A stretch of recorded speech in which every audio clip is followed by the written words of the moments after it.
Oh, salut mec, Ça va? tu regardes quoi? Je regarde Black Mirror. Ah, c'est Black Mirror? Je Ouais. connais ça, c'est pas Sérieux? mal. Tu veux qu'on en parle? Tu veux qu'on leur explique ce que c'est? On peut leur expliquer si On tu peut veux. faire ça.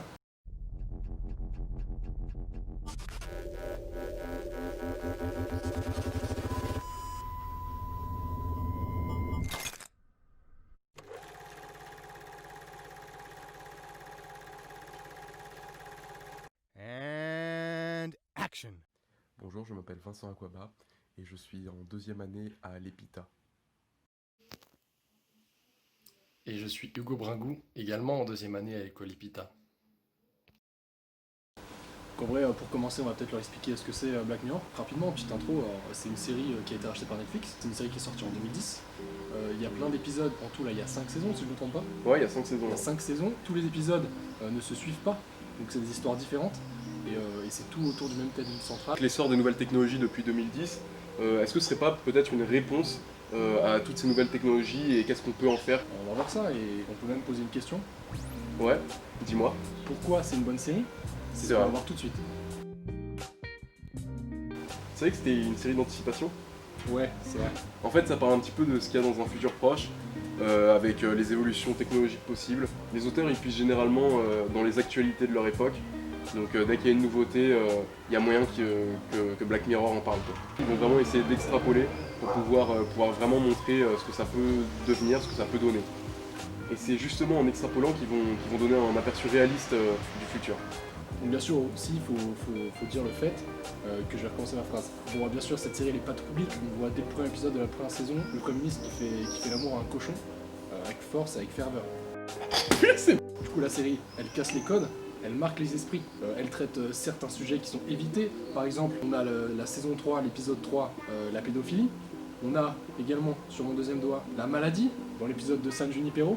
Ouais. Aussi dans la même série Black Mirror. Aussi la série va clairement plus loin que les autres séries ou même les films classiques. Et elle traite surtout sur l'acrasie. Donc c'est le fait d'être obnubilé et de se concentrer sur des choses qu'on voudrait pas voir. Justement comme dans le premier épisode avec le Premier ministre, les gens continuent de regarder la télé pour voir le Premier ministre aller jusqu'au bout, même si c'est quelque chose de choquant et qu'on ne veut pas regarder.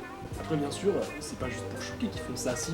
Non, de toute évidence, c'est pas une série qu'on regarde sans qu'elle nous fasse réfléchir. Il y a vraiment un but derrière. Ouais. Il y a vraiment un but derrière. Je sais pas c'est quoi le but derrière. Ah oui, c'est remettre des choses en question. C'est pas une série qu'on peut regarder sans se remettre en question et sans remettre les choses en question. Est-ce qu'on peut dire que la série elle a plein de messages cachés Je sais pas si c'est vraiment caché, mais oui, le but c'est de critiquer, comme on va le voir, ou même d'avoir d'autres types de messages cachés, comme on verra plus tard. Ok, donc d'abord on va voir la partie critique.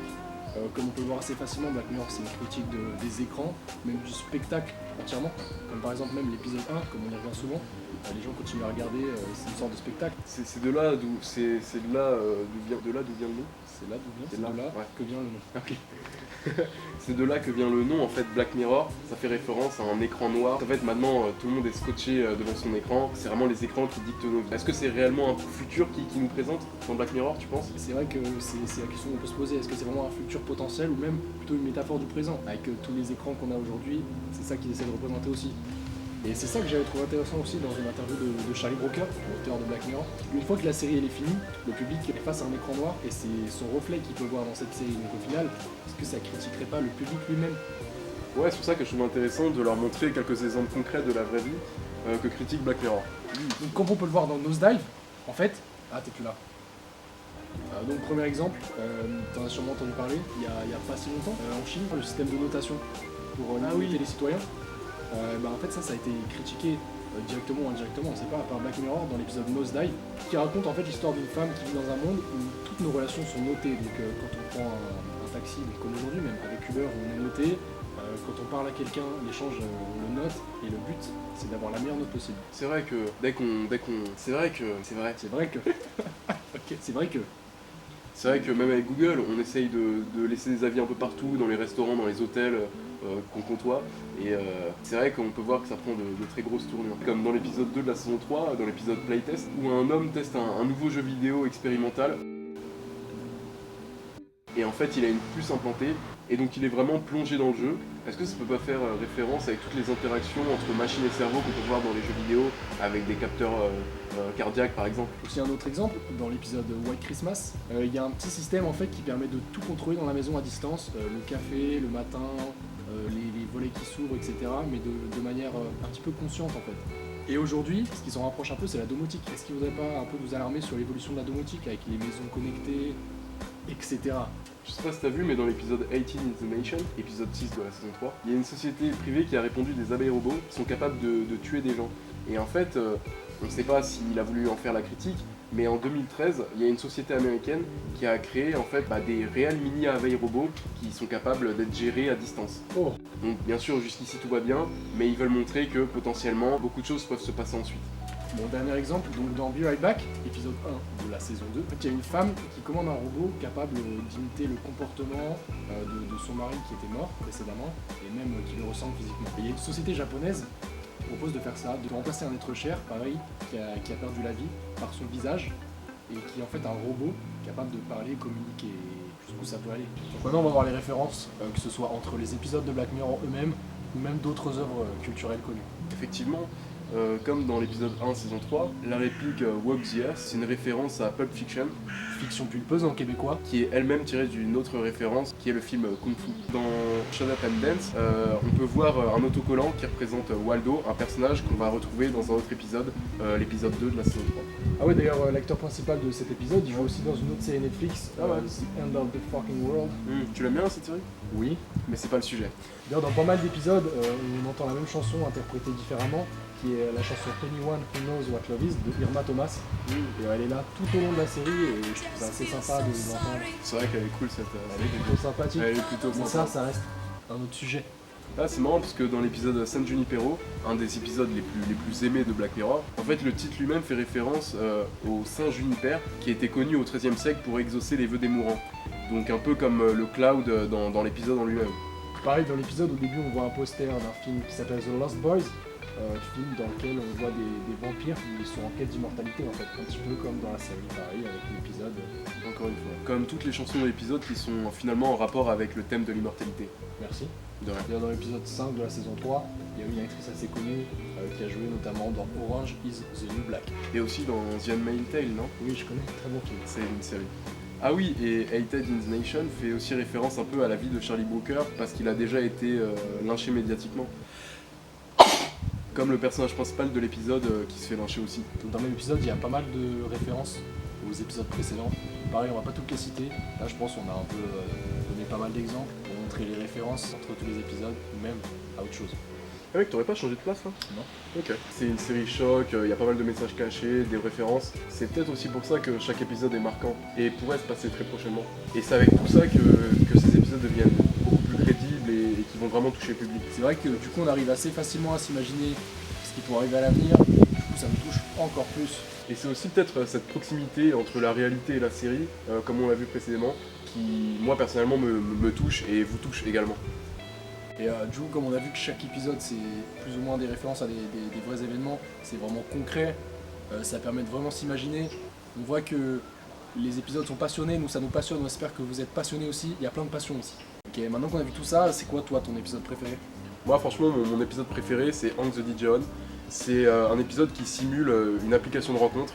Et moi ce que je trouve incroyable dans cet épisode c'est de faire une fin à laquelle on ne s'attend pas, mais en finalité on est content d'avoir regardé un bon épisode qui marche et qui fait plaisir.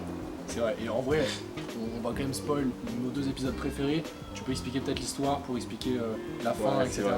Donc en fait, comme ça simule une application de rencontre, à la fin, on voit qu'il y a eu une multitude, plus de 1000 types de rencontres qui se sont créées entre le personnage principal et d'autres personnages. La simulation en fait, c'est ça. Et donc on se rend compte que le personnage principal, il est dans une grande simulation, faite exprès pour lui trouver son âme sœur. Et au-delà d'une histoire d'amour plutôt sympa à regarder, c'est vraiment une idée qui est vraiment belle et qui est vraiment plausible dans un futur proche. Si moi-même je peux rajouter quelque chose, on se rend compte que tout l'épisode en fait c'était de la simulation et que seulement à la fin de l'épisode, comme la simulation en fait a été fructueuse, et ben ils vont faire se rencontrer les deux personnes et l'histoire reste à jouer en fait. Et toi mec, c'est quoi ton épisode préféré? Très bonne question parce que moi-même je me le demandais et je viens de trouver la réponse. Alors c'est l'épisode 15 Millions Merits, donc 15 millions de mérites pour les non anglophones. Donc en fait le principe de l'épisode, bon, ça va encore spoil, désolé à toi. Dans cet épisode, il y a un seul objectif pour tous les protagonistes. Donc en fait tous les personnages sont enfermés soit entre leur chambre, soit la salle de sport. Dans leur chambre, tous les murs c'est des écrans Donc en fait ils sont jamais tranquilles, il y a tout le temps des publicités. D'ailleurs petite critique avec la vie réelle parce qu'à chaque publicité ils sont obligés de regarder la télé, s'ils ferment les yeux ils peuvent recevoir une sorte de punition. C'est vrai, c'est un peu une critique avec même les nouvelles applications qu'on a de nos jours. Il y a plein de jeux où on est obligé de regarder une publicité pour gagner de l'argent ou quoi que ce soit. Et donc quand ils sont pas dans leur chambre, ils sont à la salle de sport et leur objectif ça va être de se dépenser, de faire du sport pour obtenir des mérites.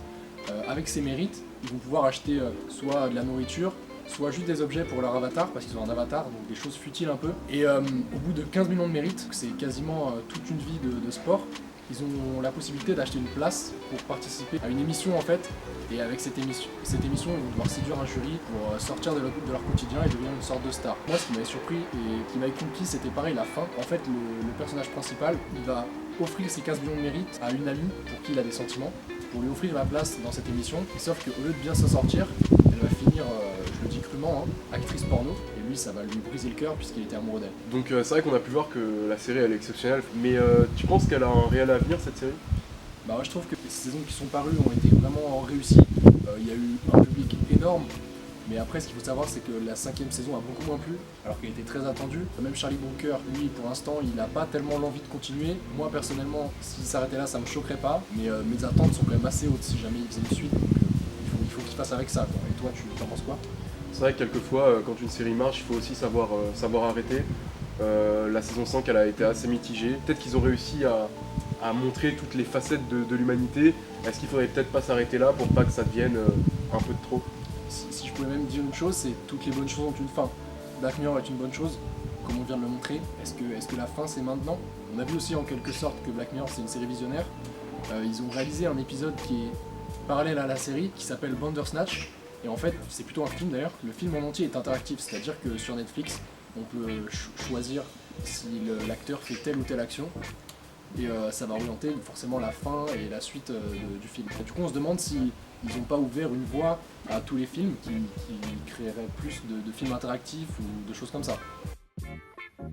Voilà, c'est la fin. J'espère que vous avez bien aimé. Au revoir.